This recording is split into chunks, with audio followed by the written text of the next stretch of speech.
मध्ये का बोलत नाही? हे नीटचा विषय आताचं पार्लमेंट सोड द्या, मागचे पार्लमेंट आठवा, मागचे पार्लमेंट आठवा. पार्लमेंट अधिवेशन सुरू व्हायच्या आधी असे हे या प्रकारे बेजबाबदार सारखे वागतात आणि पार्लमेंट होऊ देत नाही. आता राहिला विषय जयेश वाणींचा. जयेश वाणी सध्या फार उत्साहात असतात आणि विषय मी आधी तुम्हाला विचारतो की तुम्ही टीव्हीवर काही बघितलंय की असे नारे झाले की नाही? निश्चितच आम्ही जी सद्य परिस्थिती आहे तीच दाखवण्याचा प्रयत्न करतोय.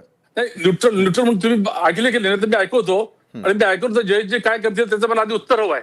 बरं, मी आता ऐकवतो. जयेशजी तुम्ही बोला, काय कराल तुम्ही? बघ आता शिवसेनेचं असं झालंय. नाही मी काय करणार ते तुम्हालाच करायचंय. तुम्हाला देशद्रोही विरोधात गुन्हा दाखल करायचा नाही तर तुम्ही देशद्रोह्यांना सामील आहात. तुम्ही उद्या एफआयआर दाखल कराल, बिलकुल कराल. दाखवा, चला बघा, दाखवा. मी नाही घालत असल्या गोष्टी. शिवसेना व्हिडिओ लपवून ठेवता तुम्ही. देशद्रोही आहात मग तुम्ही देशद्रोह्यांचे व्हिडिओ लपवून ठेवणार. जयेशजी आपण आधी उत्तर घेऊयात. विश्वासजी सविस्तर बोला. दाखवा जनतेला. हे दाखवायच्या आधी सांगतो की शिवसेनेची सध्या स्थिती अशी झाली आहे. चला दाखवा. ही हुल दुसऱ्या कोणाला तरी द्या. ही हुल दुसऱ्या कोणाला तरी द्या. दाखवा व्हिडिओ. चला, ही हुल नका देऊ मला. चला दाखवा. जयेशजी भाजपची बाजू ऐकून घेऊयात.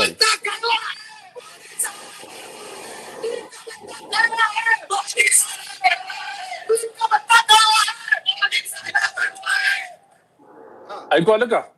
आले बिलकुल. काय म्हणले ते ऐकलं का तुम्ही? उमर खालिदचं नाव घेतलं त्यांनी.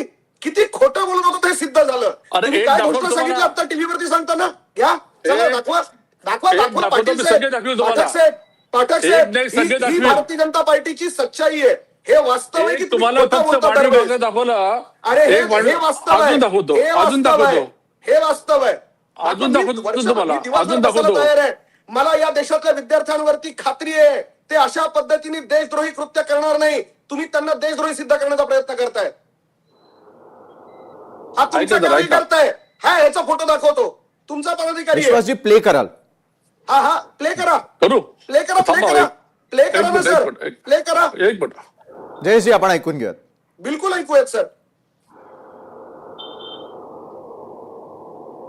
एक मिनिट, थोडं नेटवर्क देता वेळ. थांबा जरा थांबा. अनम्यूट करायला लागेल आपल्याला.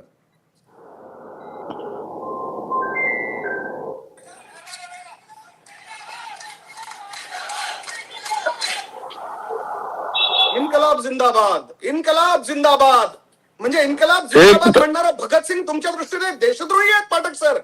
इन्कलाब जिंदाबादची घोषणा देणारी लोक देशद्रोही आहेत तुमच्या दृष्टीने? जयेशजी आपण पूर्ण ऐकून घेऊयात. राष्ट्रभक्ती आहे ही. विश्वास पाठकजी बोला. डॉक्टर आपल्याकडे येतोय मी.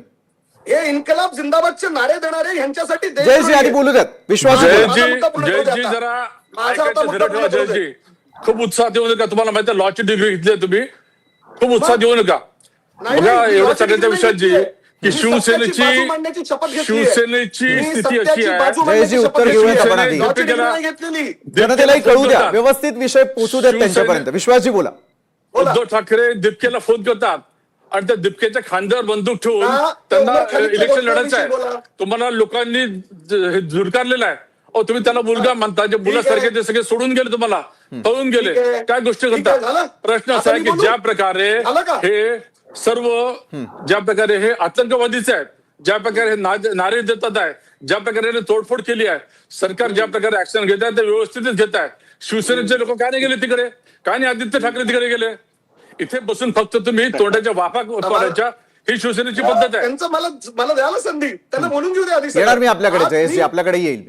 आता माझी वेळ आहे ना. आता माझी वेळ आहे ना सर. विशालजी आता मी बोलू? बरं जयेशजी मला एक सांगा. एका बाजूला विश्वास पाठकांनी तुम्हाला 2 व्हिडिओज दाखवले.